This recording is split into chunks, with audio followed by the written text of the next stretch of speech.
Bien, verdad que la mesa redonda de hoy quería que las ponentes se centraran en el tema de la educación y no es posible tratar de todo. Es muy interesante que para aquellos que no habéis leído, que leáis cómo se ha gestado esta ideología, qué es el concepto de género. Todo eso es importante porque es la parte teórica que les nutre, que les lleva pues luego a buscar que se regularice una serie de situaciones. Entonces, dicho eso, me gustaría abrir el momento, este tiempo ahora para preguntas y respuestas. Os voy a rogar que seáis breves en las preguntas, no hagáis comentarios largos de 15 minutos, no, una pregunta, un comentario cortito, y que dirijáis a cuál ponente queréis que os conteste. Gracias. Pues tenemos a Juan Carlos. Gracias. Algo muy rápido, una curiosidad. Es que cuando vi en no sé en qué periódico, la fotografía de los componentes de la mesa que han decidido lo del pacto, eso solo había un hombre, eran todas mujeres. ¿Ha sido así o no? No he entendido bien, pero Estoy mayor y me expreso mal. Te digo, he visto, vi en el periódico la fotografía de los componentes, así ponía en el pie, de los que han hecho el pacto este último pacto que se ha hecho. Y son todo mujeres excepto un hombre. ¿Es cierto?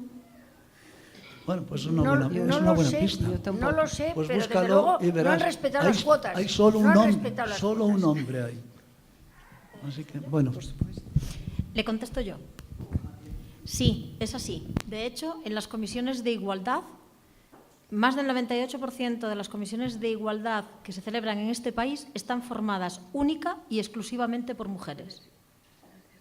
De hecho, hay asociaciones por la igualdad subvencionadas con dinero público que no aceptan la integración de hombres. Es así.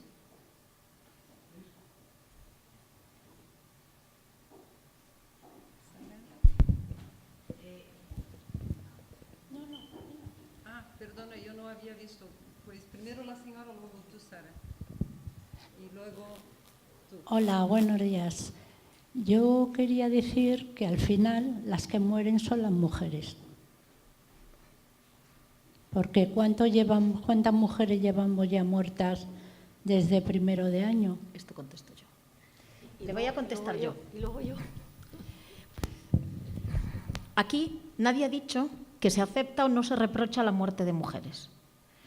Con lo cual, creo que las tres personas que estamos aquí, la mayor parte de las personas que están sentadas en la sala, rechazan cualquier tipo de violencia. Lo único, lo diferente, es que no solo rechazamos la muerte de mujeres, sino la de mujeres, la de hombres y la de niños. Voy a contestarle, además, digamos que como segunda parte a su pregunta. Las mujeres que llevan muertas este año las podemos ver en los periódicos, en los telediarios, cada día. Lo que no podemos ver es los niños que han muerto y los hombres que han muerto. ¿Sabe por qué? Porque a estos no se les contabiliza. ¿No le parece injusto? ¿La vida de una mujer vale menos que la de un niño? ¿Vale más que la de un niño? ¿Vale más la vida de una mujer que la de un hombre? Yo mido a personas, no a sexos. Sí, no. Está usted equivocada. No, es que los hombres no son inmortales. No salen en los medios. ¿Me dejas ampliar? Mire. Sí, claro. A ver, le voy a dar unas informaciones porque usted, con la mejor de las intenciones, ha sacado un tema muy interesante y usted es víctima de la manipulación informativa. Entonces yo cuando empecé a investigar esto, bueno, es largo cómo llegué al tema de la violencia de género, me encontré con algo que me sobresaltó enormemente. Y es que hasta la Ley Integral de Violencia de Género se ponían las cifras de mujeres muertas a manos de hombres y hombres muertos a manos de sus mujeres. Y más o menos en todas partes del mundo, además, porque al final las estadísticas, al final, una vez suben baja, pero al final se igualan, es el 60-40. Es decir, si mataban 60 mujeres muertas, había 60 hombres muertos a manos de sus mujeres. Y entonces, de repente, empezaron a bajar las cifras, pasaron de contabilizarse en el Instituto Nacional de Estadística del Ministerio del Interior, pasaron al Consejo General del Poder Judicial y pasamos de tener, porque las cifras anteriores son 47 hombres, 39, 48, 51, bueno, de repente cogemos y pasamos a tener 7 hombres, 9 hombres. Y claro, hay un problema, y es que hay asociaciones de hombres que van recortando, eso es que no mueran los hombres, es que no salen en la tele. Entonces empezaron a recortar en los periódicos locales los hombres que morían a manos de sus mujeres. Entonces tú te veías que decían que habían muerto 7 hombres y yo le puedo dar una página en la que usted encuentra 29 enlaces a periódicos en los que lo mató su mujer con un cuchillo, lo mató... O sea, si usted no se lo cree, usted puede ir a esa página y ver los enlaces de esos hombres. Entonces, claro, ¿cómo se titula esa página? Quiero decir, ¿cómo lo titulan? Han muerto al menos 29 hombres este año. Al menos, ¿por qué? Porque si ni siquiera los periódicos locales lo reseñan, ni siquiera lo podemos reseñar. Pensar que las mujeres no matamos hombres, es lo que ha dicho Giovanna, pensar que las mujeres no somos agresivas.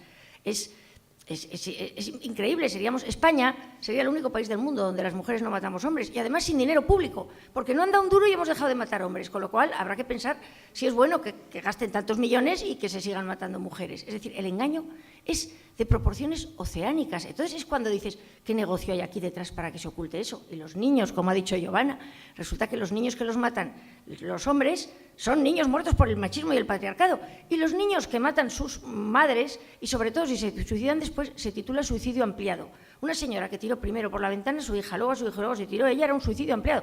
Vamos a ver, eso lo hace un hombre y es un asesino que ha matado a sus hijos y luego además el muy cobarde se ha suicidado, porque las feministas, cuando un pobre señor desgraciado, desesperado, en un ataque de locura, porque un suicidio solo puede ser fruto de un ataque de locura, se tira, resulta que es por cobardía, para no enfrentarse a la cárcel. Y te ríes y dices, anda, estoy yo diciendo que me metan a la cárcel para descansar. En fin, bueno, ya. Perdona, Sara. Sí. Yo quería preguntar si sabemos el porcentaje de población con relación a toda la población del país que supone el grupo este de influencia LGTBI. ¿Cuántos son? ¿Un 1%? ¿Un 0,50%? A ver, vamos a ver. Eso es imposible, pero para que os hagáis una idea os voy diciendo, a ver, esto es una cosa económica. O sea, los miles de millones de euros que se gastan en todas estas políticas de género y en todas estas mentiras creadas de la violencia de género, etcétera, etcétera, porque violencia hay, pero no es de género, bueno, suponen muchos estamentos que están viviendo de esto. Entonces, la gente, para defender sus lentejas, está dispuesta a todo, porque es verdad que hay gente muy adoctrinada que se cree que todo esto es verdad, pero, y entonces, pues ves grupos, pues a lo mejor hay grupos feministas, a ver, la gente que está defendiendo esto son los que están viviendo de esto y los que se lo han creído. Entre los que están viviendo de esto tienes un montón de concejales, cargos públicos, observatorios, comisarios de género, etcétera, etcétera, interesados en esto. Los lobbies, toda la gente que se está metiendo en lobbies por lo que está recibiendo dinero y carguetes o cosas o, en fin, o cursillitos que dan y les pagan y no sé qué y no sé cuántos. Todo el entramado de la ley de violencia de género. Todo, es decir, es amplísimo y cuanto más toda la gente que está haciendo unas carreras de género absolutamente demenciales que naturalmente defiende eso a capa y espada porque es de lo que va a vivir. O sea, todos los partidos políticos que tienen lobbies de género, porque todos tienen lobbies de género, y que se están embolsando dinero público a través de las subvenciones que dan esos lobbies de género. No, a ver, LGTB, es que además hay que distinguir. Yo LGBT llamo a los activistas, porque luego hay un montón de homosexuales, como estamos un montón de mujeres, que ni somos feministas de ese feminismo, quiero decir, ni tenemos nada que ver con esos lobbies. O sea, el problema es el entramado, porque es que hay gente que está viviendo el rollo LGTB que no es homosexual, pero está viviendo de ello. Y cuanto más se amplíe, por ejemplo, ahora con el pacto este de los 1.000 millones, esto no va a resolver, no va a haber ni una señora muerta menos. Yo creo que, personalmente, pienso que ni lo pretenden, porque sería matar la gallina de los huevos de oro. Pero es que lo que va a haber son 1.000 millones de euros a repartir entre todo el entramado. ¿Qué va a significar más gente viviendo de esto? ¿Qué va a significar más gente para defender sus lentejas a capa y espada? Y es así. Entonces, ahora, todas las leyes LGTB, que ya, es decir, todavía tienen que sacar ya los reglamentos y tal, pero que ya establece un montón de dinero para los lobbies LGTB, Que no para el homosexual, que ya digo que es distinto, que hay personas homosexuales que están además en contra de esto. Pero todo ese dinero va a hacer que un montón de gente más viva de esto. Es decir, cuanto más estamos dejando avanzar el monstruo, más difícil va a ser, por una cuestión económica, echarlo atrás. No te puedo decir, o sea, ni siquiera te puedo decir los miles y miles y miles de millones de euros que nos estamos gastando en esto, que es hablamos de la corrupción, pero esto es uno de los grandes cánceres que nos tiene a España al borde de la quiebra continuamente y con una deuda superando el Producto Interior Bruto. Es una de las razones. De hecho, y perdonad, yo, uno de los capítulos del libro explico cuando empecé a descubrir que en la época Zapatero, cuando aquello de los brotes verdes, que estábamos todos que nos comíamos los mocos, dicho así o sea, que era aquello un desastre, resulta que éramos el mayor país del mundo multidonante en la ONU de políticas de género. El mayor del mundo, estando como está Estados Unidos y otros países muy ricos. O sea, claro, luego descubrimos que tenemos un par de ministras que a mí me parecen personas, pues no me parecen tan capaces como para estar allí en mujeres y tal, claro. Estuvimos dando previamente muchísimo dinero de todos los españoles para eso. Entonces, es que son unos entramados brutales. Gracias. Estabas tú, ¿no? Yo quería... Bueno, vi un debate entre Alicia Rubio y Lara Alcázar, activista de FEMEN, que le hicieron en una televisión sudamericana. Y tú mencionaste, cuando ella hablaba de que tu posición perjudicaba la sororidad entre mujeres, tú defendiste que eso lo consideras una mafia. Tienes una postura bastante beligerante, debo decirlo, y provocas rechazo en las personas que están en contra de ti. Así que me gustaría que argumentaras, o sea, cuando debates así, no queda muy claro el por qué piensas lo que piensas, y querría que explicaras por qué consideras una mafia la sororidad femenina. Bueno, explico. A ver, es complicado, es un debate muy breve, además encima yo estaba en un sitio, la muchacha, digamos, adversaria, por decirlo de alguna manera, estaba en otro sitio, me llegaba tarde el sonido y además no oía bien. Y muy breve, además, no puedes explicar, claro, todo lo que es la sororidad. La sororidad es una cosa que se han inventado las asociaciones feministas en las que todas las mujeres tenemos la obligación de defendernos entre nosotras porque compartimos entrepierna, no por otra cosa. O sea, la sororidad es, claro, ¿qué sucede? Que yo puedo defender a otra mujer porque estoy de acuerdo con lo que dice, con lo que hace o con lo que sea, pero yo no puedo defender a una mujer que está diciendo mamarrachadas porque tiene la misma entrepierna que yo. O sea, eso a mí no me une a ella. Y entonces la sororidad es una, digamos, una obligación mafiosa para todas las mujeres. De tal manera que, por ejemplo, abrimos una página que se llamaba Femidisidencia y creyeron que la sororidad es como la mafia o como la masonería, es decir, ataca más al que ha estado dentro y sale fuera. Es decir, si yo, aunque soy mujer, nunca he sido feminista militante, la sororidad me ataca menos. Es como la mafia. Uno que está estudiando la mafia lo dejan más tranquilo, pero como hayas estado en la mafia, salgas y cuentes. Entonces, se creyeron que éramos feministas y nos empezaron a poner ataques y tal, nos cerraron la página, una serie de cosas. Porque me acusaron, tú no estás cumpliendo la sororidad. Y ahí fue donde yo descubrí que yo tenía una obligación con todas las mujeres del mundo, las feministas concretamente, o sea... Y, por ejemplo, yo contacté con una que había sido feminista, que tenía una página, Las Ateneas, que ponía muchísimas cosas porque conocía el feminismo desde dentro y era una página completamente anónima, todas las fotos. Aquí estamos Las Ateneas, salían varias chicas dadas la vuelta y tal, y me contó que era porque tenía verdadero miedo a la sororidad, verdadero miedo. No sé hasta qué punto, para que me entiendas, yo no creo que la fueran a matar, pero sí que es probable que se enfrentara a determinadas faenas si descubrían quién era. Entonces, la sororidad existe y esa chica me estaba a mí obligando a decir lo que ella dice y piensa del heteropatriarcado porque yo soy mujer y tengo obligación de la sororidad. Y si no, soy una traidora. Entonces, para mí eso es totalmente mafioso. O sea, yo no tengo ninguna obligación si pienso de otra manera. Y eso es lo que ella decía. Y también, no sé si me llamo negacionista, cuando una mujer coge y dice, oye, habrá un heteropatriarcado, pero aquí el Estado está dando miles de millones. De hecho, hay un capítulo que se titula El inagotable dinero del heteropatriarcado. O sea, os está dando miles de millones. Entonces, ¿el heteropatriarcado qué es? Si no es el Estado, no es el gobierno, ¿qué es? Es una especie de Mordor que asocia las cabezas de todos los hombres, que son todos heteropatriarcales y que de vez en cuando dice mata. Es que no tiene otra explicación. Entonces, claro, yo soy negacionista del heteropatriarcado. Y entonces me llaman negacionista, que es otra de las cosas. Es que lo del feminismo está dando ya unos giros verdaderamente preocupantes, O sea, preocupantes, porque además ya se empieza a defender en algunos sectores del feminismo la pederastia. Hay feministas que afirman, yo tengo un montón de documentación, otro día si quieres doy otra charla y os explico lo que es el feminismo actualmente y lo que dicen las ideólogas feministas. O sea, que los hombres, a partir de un manifiesto, el famoso manifiesto SCUM, de una tal Valerie Solanas, que es una señora que era esquizofrénica, que además le pegó un tiro a Andy Warhol, o sea, era una desequilibrada, que dice que los hombres son dildos con patas, que hay que eliminarlos a todos, que hay que eliminar los fetos masculinos y que los únicos hombres que tienen que sobrevivir son los que estén dispuestos a ser esclavos de las mujeres. Ese manifiesto es la base de todo el feminismo posterior.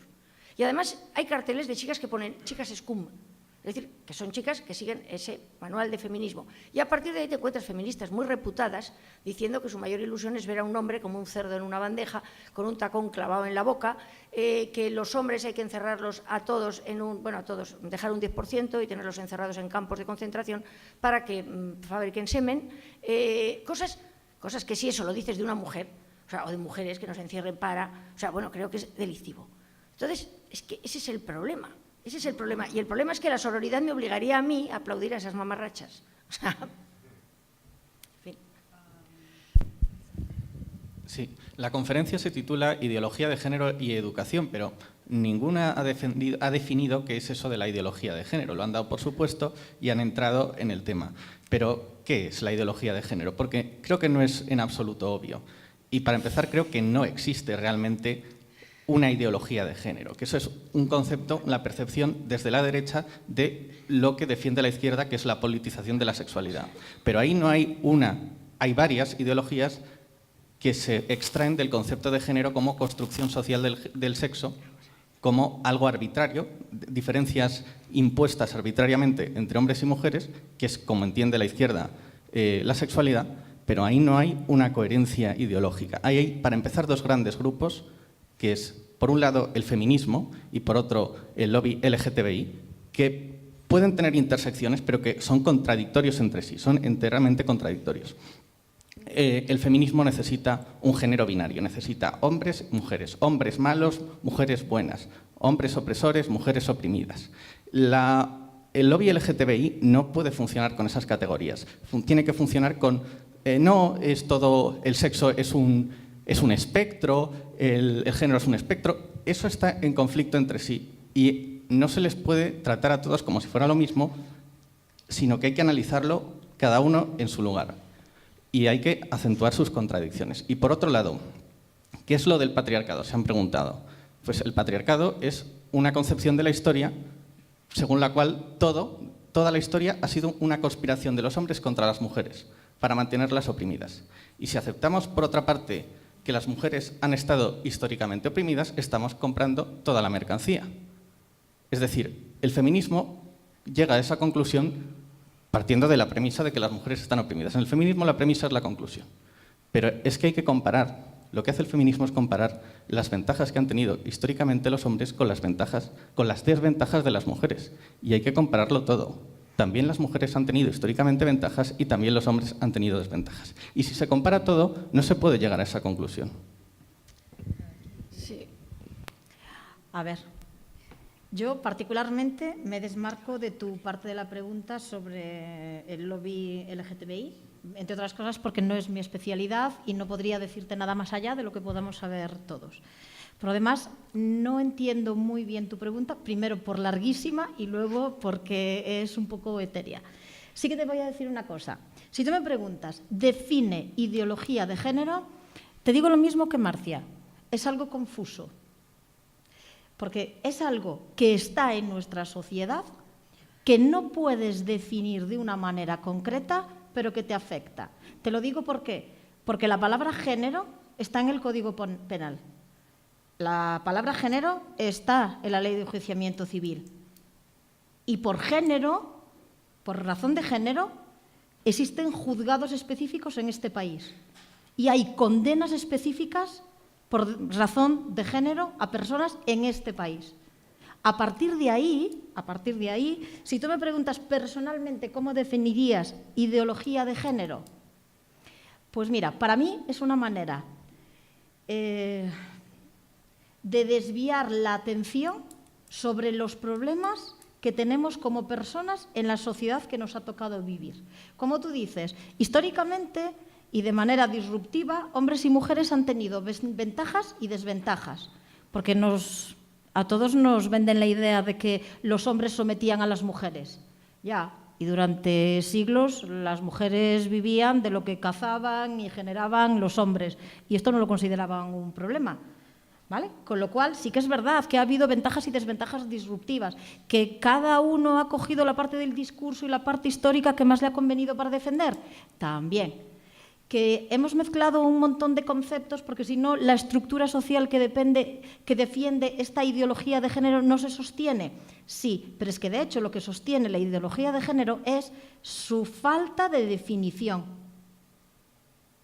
Pero que no esté definida no significa que no te afecte. Ya te digo, la parte de la que yo te puedo explicar, que es la legal, te puedo decir que la ideología de género, sin ser un concepto definido, afecta a toda la sociedad, como digo, desde el punto en el que España admite que haya juzgados específicos donde solo se juzga a hombres. Con lo cual sí que hay una afectación, independientemente, que a mí me da igual, esto será más campo de Alicia, porque es filóloga, de que podamos definirlo o no. Y ya te digo, yo como abogada, como mujer, como persona, no puedo definirte de forma concreta la ideología de género. Bueno, a ver, lo que pasa es que sí he entendido yo por dónde vas, pero la pregunta es muy larga y lo mismo no me dejo alguna cosa de contestarte. Vamos a ver, la ideología de género... Una cosa, te recomiendo que leas, para que entiendas los orígenes marxistas de la ideología de género, cómo viene de la escuela de Frankfurt, Marcuse, incluso de Engels, porque aquí lo menciono, por ejemplo, yo, para que entiendas la relación que la explica perfectamente entre todos estos, es decir, la destrucción social que están intentando es interesantísimo. El libro negro de la nueva izquierda, de la AG. Incluso te recomendaría que en Internet pongas la conferencia que dio ayer aquí en Madrid la AG, que la busques en el Gender and Sex, en el Congreso de Género y Sexo, porque te va a esclarecer mucho esos orígenes ideológicos. Pero de todas maneras, de forma general, ¿qué tiene que ver lo uno con lo otro? A mí me costó, porque efectivamente esto es un batiburrillo, pero al final, cuando descubres todas las estructuras, es clarísimo. Lo que pasa es que efectivamente es tremendamente complicado, pero hasta que lo ves. Bueno, en realidad... Vamos a ver, es un constructo doctrinal sobre la naturaleza humana que afirma que no existen hombres y mujeres naturales, sino que son frutos de la educación y las convenciones sociales. De tal manera que este señor, que lo vemos ahí, dice, existimos mujeres con pene y barba. Vamos a ver, él se puede sentir lo que quiera, pero no, es decir, si tiene pene y tiene barba es un hombre. Fin. Y luego ya veremos qué es lo que pasa. ¿Pero por qué? Pues porque la definición de hombre es persona con atributos masculinos, pene, etcétera. Bueno. No tiene ninguna base científica, que es el problema, que es una teoría con unas herramientas para interpretar la realidad desde esa visión y a la que la realidad y la ciencia la contradicen desde la antropología, la neurofisiología, la biología, el sentido común y la experiencia cotidiana. Se desmiente de todo. ¿Cómo se originó? Para que entiendas un poco la evolución, se originó de la degradación de los objetivos del feminismo de equidad. Ese feminismo inicial en el que tú bien dices que las mujeres no hemos sido institucionalmente oprimidas, pero es verdad que en muchos casos, y muchas veces por pura protección, se nos consideraba como menores de edad. O sea, había una minoría de edad en muchas civilizaciones, vamos, en muchas culturas. Pero bueno, pero de cualquier manera también tampoco hemos estado ni tan oprimidas y además ha habido muy diversas circunstancias. Y además, cuando, por ejemplo, el hombre tenía una buena condición social, la mujer también subía en condición social y en nivel de vida. O sea, no consistía en que el hombre siempre vivía bien y la mujer siempre vivía mal. Es decir, eso es una cosa que no es, efectivamente, como él ha dicho, no es del todo cierta. Bueno, dando paso al feminismo de género, donde la mujer y sus condicionantes biológicos, concretamente la maternidad, eran confundidos con una creación de rol social que la oprimía ancestralmente y cuyo culpable, ¿quién es el culpable de la maternidad? El varón. Y las superestructuras creadas por él que se perpetuaban en una sociedad patriarcal. Esa es la teoría, ahí hay una ideología en la que dice eso. El hombre es el culpable de que la mujer sea madre y atarla a ese condicionante biológico que la lleva a un rol social, porque naturalmente, imaginaos hace unos siglos la señora con la tripa, los niños, o sea, como para salir a trabajar. Porque aquí ha cambiado mucho la vida y probablemente la lavadora ha hecho por la mujer más que el propio feminismo. Pero bueno, y esto enlaza con la sexualidad interpretada como lucha de clases, donde la mujer es el proletario y el hombre el burgués, y eso viene expresado por Engels. Y entonces se anima a los sexos a enfrentarse, que es el problema que tenemos. Y esto es una interpretación de la realidad, esto es una ideología, es una teoría, no tiene por qué ser cierto. ¿Qué pasa? Que la mujer debía convertirse en la clase dominante por el sistema de sustituir imitando al amo. Y aquí tenemos la sustitución y la imitación, recordad. Consecuencias de esta interpretación de la sociedad, de esta ideología: despreciar a la mujer real y sus valores, sus comportamientos, sus características, es decir, incluso nuestro cuerpo, que tenemos, digamos, la propensión a coger grasa, precisamente por nuestro rol biológico, todo. De la mujer se odia todo, que las carreras, las cosas que hacemos mejor las mujeres, lo que nos gusta a las mujeres, es todo. Y demonizar la maternidad como rasgo esencial, por ser todo ello una construcción social opresiva. ¿Y cuál es la otra parte? Odiar al hombre como opresor. Claro, estamos en eso, puesto que era así por su rol social.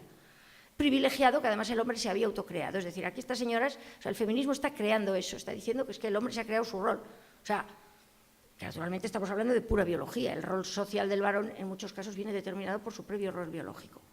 Entonces, el hombre se convierte en la versión original que se trata de imitar en una copia burda e imperfecta. ¿Y qué pasa? Que lo mejor que es eliminar el original perfecto. Porque yo lo digo siempre, como mujer yo soy perfecta, como hombre soy bastante birria. Y es así, o sea, y los hombres igual. ¿Qué pasa? Que la mujer debía ser como los hombres, comportarse como los hombres, ya estáis viendo, ¿no?, el feminismo. Vivir una sexualidad masculina, en el sentido de no tener consecuencias, una sexualidad, pues eso, sin consecuencias y naturalmente pues muy promiscua, etcétera, etcétera. La mujer tiene que ser fuerte, valiente, agresiva, decidida. Todas las características que siempre se han aplicado al varón por determinadas circunstancias, ¿no? Y el hombre, ¿qué tenía que ser? Debía feminizarse, dejar de ser el macho opresor, actuando contra su naturaleza y su testosterona y su biología. ¿Qué se estaba gestando aquí? Esa destrucción de la masculinidad y de la feminidad. Y entonces es cuando entran, que es lo que a ti te preocupa y por qué tiene que ver, los lobbies homosexualistas. A la exigencia como derecho de las feministas de la contracepción y el aborto, y de que la mujer disfrutara de esa sexualidad masculina gracias a esto, gracias a que nos atiborran a porquerías, y gracias al aborto, porque si no la mujer no puede tener una sexualidad masculina por las consecuencias evidentes y biológicas que tiene para nosotras. O sea, no nos engañemos. ¿Qué pasa? ¿El ideal del aborto perfecto cuál es? El lesbianismo, claramente. Y entonces es el momento en el que en todos los lobbies feministas la lesbiana viene a sustituir a la mujer. Tú en los lobbies, incluso cuando te metes feminista, un punto más, si eres feminista heterosexual, pues eres grado 0.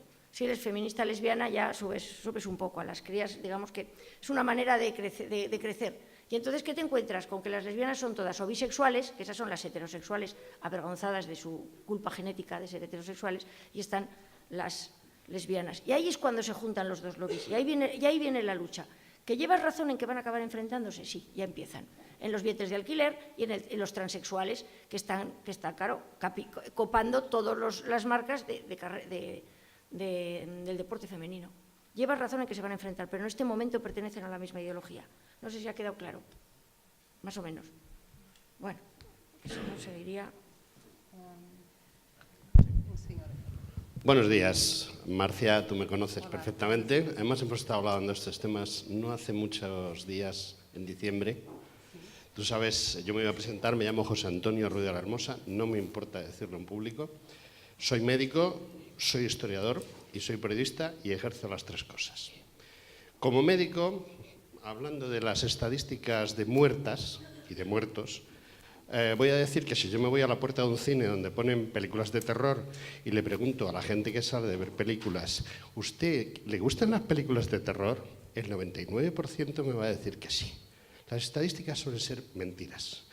Yo, como médico, he hecho autopsias y he trabajado en temas concretos de estos. El año pasado murieron 50, 60 mujeres, lo cual es una verdadera desgracia para este país por violencia de género. Pero ¿cuántos hombres se suicidaron?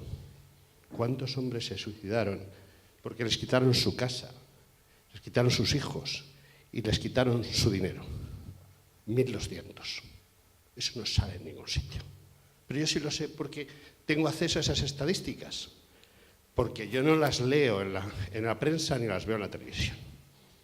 Eso quiero que quede muy claro. Siento muchísimo las 50 mujeres, pero los 1.200 hombres que se suicidaron también los siento. 1. 2. Se me acaba de ir. No. Como periodista he tenido, como médico y periodista, ambas cosas, he tenido que ir a un juzgado de violencia de género, a trabajar.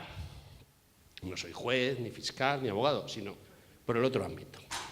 Y he visto, voy a reducirlo a estadísticas, ya que hay gente que le gustan. Entran 10 señores, hay 10 juicios. 9 de esos señores van a aceptar un trato. Y le voy a explicar por qué. Porque si Marcia, es amiga mía, pero vamos a suponer que somos enemigos, se va ahora a la comisaría y dice que es mi pareja y que he tratado de asesinarla, o pegarla, o la he insultado. Ahora mismo, dentro de un rato, vienen unos señores vestidos de azul, me llevan a la comisaría, me meten en un calabozo y se olvidan de mí hasta que me puedan llevar al juzgado de violencia de género. Hoy es sábado, o sea que el lunes por la mañana iré al juzgado de violencia de género que toque. Y mientras he estado en la comisaría, comiéndome los mocos, cuando yo a las 9 de la mañana llegue al juzgado de violencia de género, la fiscal me va a decir: si usted acepta lo que esta señora dice en su denuncia, le ponemos 6 meses y se va a su casa. ¿Qué sucede? Pues que de cada 10, 9 quieren irse a su casa. Y hay uno que dice: ni hablar del peluquín, a pelearlo. Bien. Y 3, todo esto que estamos hablando me parece perfecto.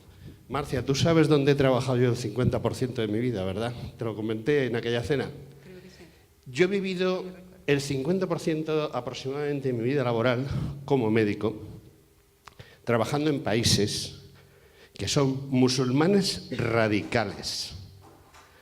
Y como historiador, que también ejerzo, de hecho he escrito muchísimos libros sobre temas de historia de este tema, os voy a asegurar una cosa.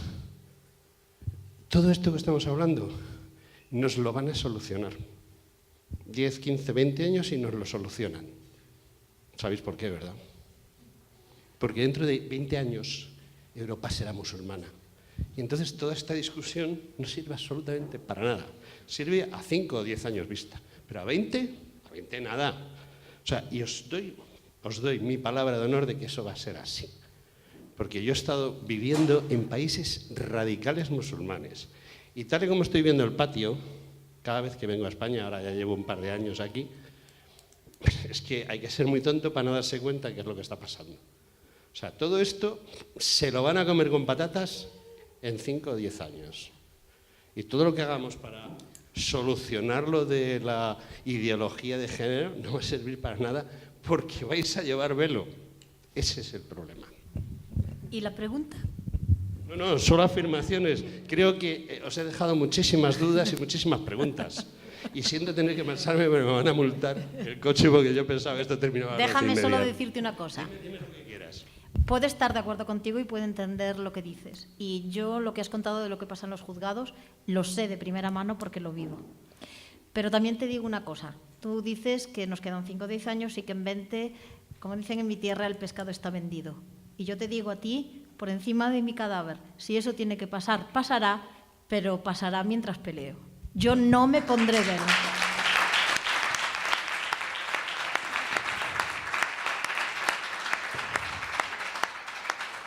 Estoy de acuerdo contigo que tú lo pelearás y yo lo voy a pelear. Yo también lo voy a pelear. Pero siento decirte que el 50% de mi vida lo he pasado en esos sitios y se nos ha metido, toda esa gente se nos está metiendo. Además estamos pagando nosotros que esa gente venga aquí y ellos no tienen una religión. O sea, no existe la religión musulmana, es un estilo de vida. Creo que ese es otro debate. Sí. Ya lo sé, pero que afecta totalmente a este debate. Tiene una relación por una cosa. Ya sabéis que ahora las feministas, para sorpresa de todas, aparte de cosas tan extrañas como prohibir que las chicas monas vayan a darles trofeos en Fórmula 1 a los ganadores, una cosa que se ganaban las muchachas la vida honradísimamente y vaya, ahora no van a poder, es que ahora les ha dado por decir que las musulmanas llevan el velo de forma voluntaria, o sea, no, por ejemplo, que llevan el velo de forma voluntaria y están promocionando que se pongan, y se aparecen muchas muchas feministas con el velo, diciendo libertad para ponerse el velo. Dices, pero vamos a ver, o sea, ya esta gente ya ha dado la vuelta O sea, de hecho, tengo una foto de una con una bandera LGTBI y diciendo la religión musulmana es justicia y no sé qué, una bandera LGTBI, lleva un velo y dices, pero esta muchacha, ¿qué le han contado? O sea, es decir, es que efectivamente ahí hay una relación antinatural, o sea, contra natura de estos lobbies y los musulmanes. Y bueno, y yo tengo la impresión de que entre unos y otros, estoy de acuerdo con este señor en que van a ganar los más brutales. Ahí lo dejo. Bueno, gracias Alicia y Giovanna. Yo no sé si hay alguna pregunta que se siente como urgente. Aquella señora creo que levantó la mano 6 o 7 veces. Ay, sí, perdona, no la he visto. Entonces...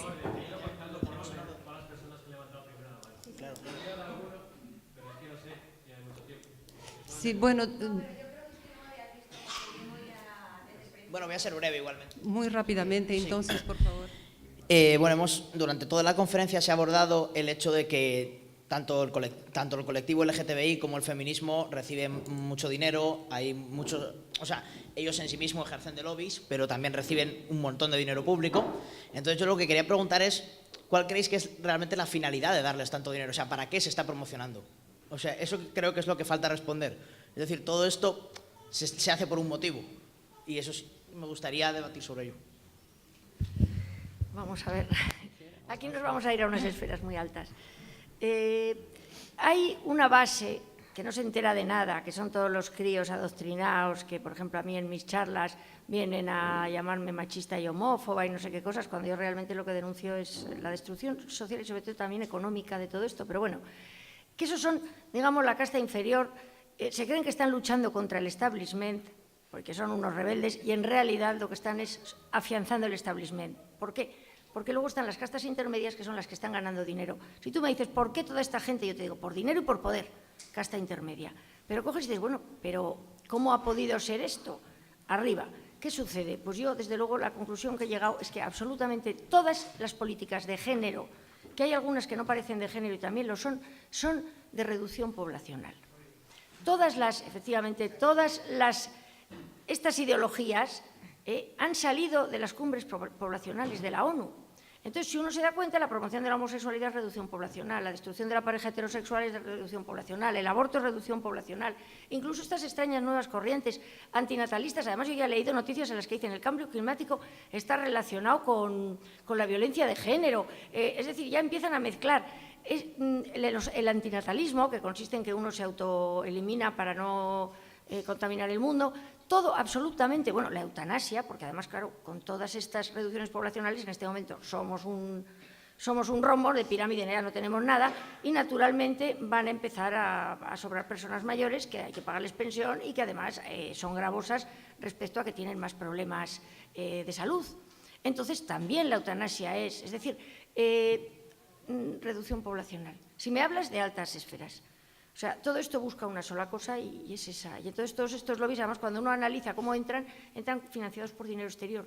Y luego ya se agarran como las garrapatas a los presupuestos públicos. Y acabamos pagando nosotros la cuerda con la que nos estamos ahorcando. Es tremendo, o sea, es tremendo. Muy bien. Sí. Sí. Bueno, enlaza un poco con lo último que has señalado, lo de la reducción de la población. Yo creo que el plan último es más siniestro que eso. O sea, yo creo que la izquierda, digamos, el comunismo, lo hablabas, todas estas teorías vienen del marxismo, al final lo que viene es imponer un sistema comunista. ¿Cómo? Tienes que desmontar al ser humano. O sea, tienes que quitar las seguridades que tenemos. ¿Por qué? Porque el desarrollo de la persona, un desarrollo normal, se basa se desarrolla en base a seguridades, líneas firmes, convicciones, y eso se lo estás quitando a los niños desde pequeños. Le estás diciendo de entrada que lo que en principio es que es niño, no lo es. O sea, estás desarmando al ser humano. ¿Para qué? Para después imponerte, para que después venga el Estado y te diga qué es lo que tienes que pensar, qué es lo que tienes que hacer, desmontarnos como seres humanos. ¿Qué pasó con el proletariado? Y lo dijo usted anteriormente. Primero se eleva al proletario. ¿Para qué? Para después aplastarlo. que fue los sistemas comunistas, con la mujer igual. Nos quieren elevar detrás de estas teorías buenistas porque hay mucho progre bueno, todo está disfrazado de falsedades, ¿verdad? Yo lo estoy viendo de gente que no se da cuenta de lo irresponsable que está haciendo, imponiendo a sus hijos doctrinas como esta. El otro día, voy a poner un pequeño ejemplo, en el colegio de mi hijo, ahora en la fiesta de disfraces de carnaval, las niñas iban de una forma y los niños de otro. Pues había madres que las niñas llevaban tutú, quisieron poner a sus hijos tutú. O sea, pero qué irresponsabilidad. O sea, estás decidiendo sobre tu hijo algo tan arriesgado, ¿no? Que es lo que antes comentabas. Entonces, yo creo que detrás de esto hay un pensamiento estatalista, totalitarista, y que yo creo que ese es el gran miedo. Y la pregunta es la siguiente: ¿cómo es posible que ningún partido político se dé cuenta de este peligro? Ninguno. O sea, es que ninguno. Entonces, todos le están entrando al saco. Gracias. Vamos a ver. Gracias. Bueno, a ver, sí, muy rápido, ¿no? Vamos a ver, los partidos políticos no es que no se estén dando cuenta, es que los partidos políticos tienen clarísimo que están metidos en esta juerga. O sea, clarísimo. Todos los partidos que están en el Parlamento, o sea, perfectamente. Hay mucha gente de esos partidos que está actuando de buena fe. O sea, no todo el mundo sabe todo esto, porque además es complicado. Pero desde luego los que están dirigiéndolos sí. Y son absolutamente todos. ¿Por qué? Porque para ellos les supone dinero y les supone crear un montón de redes clientelares que luego les van a votar y que no va a haber manera de quitarlos de encima. O sea, quiero decir, son perfectamente conscientes de esto. Yo no quiero hacer proselitismo político, pero yo precisamente me he metido en un partido político porque después de hacer mucho activismo civil me he dado cuenta de que mientras tenga arriba a los que están montando esto, difícilmente pataleando desde abajo me van a hacer mucho caso. Entonces, es que están en el ajo, ese es el problema. Okay. ¿Tú quieres decir algo, Giovanna? No, yo solo quería, con respecto a esto, decir una cosa. Los partidos políticos son absolutamente conscientes de lo que está pasando. Es imposible pensar que las personas que nos representan, por ejemplo, en estos momentos, acepten que tengamos una ley que distinga a personas por razón de sexo. Yo digo siempre una cosa, por la que mi marido me riñe y mi madre me riñe, pero cada vez que la digo, me parece acojonante que un país democrático como España acepte que haya juzgados que juzguen por razón de sexo cuando ni de coña hubieran aceptado, pues por ejemplo, un juzgado que juzgase solo a negros, o a chinos, o a altos, o a bajos, narices, pero a hombres sí, y lo aceptan, y que no saben que eso es una discriminación, que eso es una aberración en el derecho, eso es una aberración, y lo aceptan. ¿Cómo no van a desconocer? Es que ya no sé si te digo, no sé si es peor que lo conozcan y lo acepten porque se aprovechan de ello o que lo desconozcan. Creo que me da más miedo lo segundo. Gracias, Giovanna. Gracias, Alicia. La verdad que conocer más profundamente la ideología de género es necesario para poder entender muchas de las cosas que están pasando en nuestra sociedad. Sin embargo, yo no quiero, obviamente, que la situación es dura, están pasando leyes, ahora mismo venía algo en el periódico de que un partido está empujando para que los niños menores de 16 puedan decidir su orientación sexual sin consentimiento de los padres o conocimiento de los padres o algo así. Es que no tuve tiempo de leer, pero me parece que venía algo así. Bien, por lo menos tenemos que tratar de entenderlo y hacer algo positivo. A mí me gustaría, agradeciendo a Alicia, a Giovanna y a vuestra presencia, terminar con un párrafo de una escritora que es además consejera para el Vaticano, aunque la Iglesia no ha tomado muchas cartas en el asunto, pero es consejera para el Vaticano sobre los temas de la ideología de género, y que dice lo siguiente: el género no es una curiosidad intelectual, que podamos por nuestro lado los que no defendemos la ideología de género, deconstruir a través solamente de argumentos razonados y de un enfoque voluntarista. Su imposición política y cultural nos confronta con elecciones que envuelven directamente a los corazones y conciencias de las personas en su realidad existencial concreta. La elección entre vida y muerte, bien y mal, realidad y negación de la realidad, verdad o mentira sobre el hombre y la mujer, esperanza y desespero, amor y odio. Los gobiernos, las sociedades, los padres, los educadores, la gente joven, todos tienen que tomar una decisión: adaptarse pasivamente al espíritu de esta nueva cultura global y seguir las nuevas normas secularistas, o identificarse con la vocación del ser humano para el amor y la felicidad. Es una decisión libre. La elección de la ideología de género es un proceso de negación que, como todas las acciones humanas, también pasa por la razón, la conciencia y el corazón de las personas que lo eligen. Entonces, tenemos que estar informados en todos los ámbitos para poder decidir adecuadamente, sobre todo pensando en el futuro de nuestros niños, de nuestra sociedad, qué es que queremos para el futuro. Pues, dicho eso, me gustaría